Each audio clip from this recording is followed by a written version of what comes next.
I believe we have time for one more quick question, Pastor Carl. It comes from Michael out of Hardeeville, South Carolina. He says, what are your thoughts on the Apocrypha books, and are they profitable to read? Thank you. Well, I say read them with great caution if you read them at all. What are my thoughts on them? Well, number one, they're not inspired by God. They don't meet any of the tests for canonicity.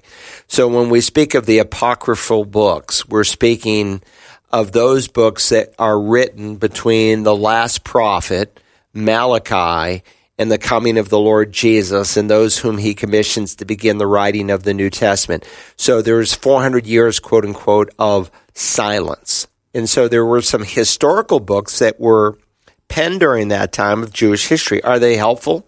Yes, they can be.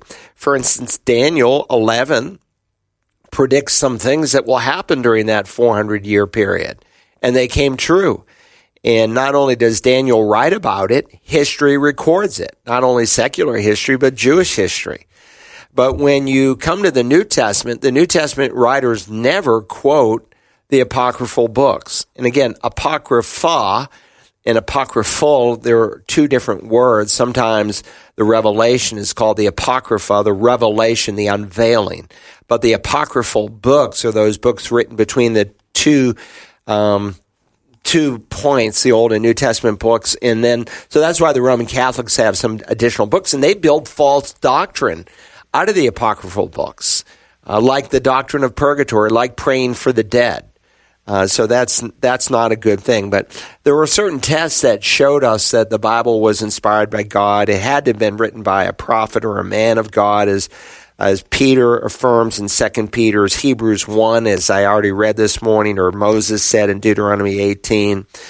Certainly, if the man was a prophet of God, he would be confirmed by an act of God, either a miracle or a short-term prophecy that had been written and fulfilled.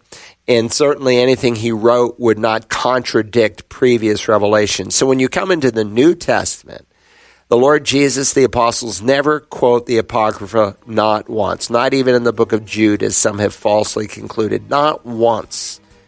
They only quote the 37 books of the Old Testament, 39 books of the Old Testament. So this is important. If you wanted to study this in more detail, you might want to go to Search the Scriptures and download the course that I offer. I say there are different numbers of books in the Old Testament because the Jewish Bible has the same Bible, but some books they combine together, like 1st and 2nd Chronicles is one book in their Bible. 1st and 2nd Kings is one book.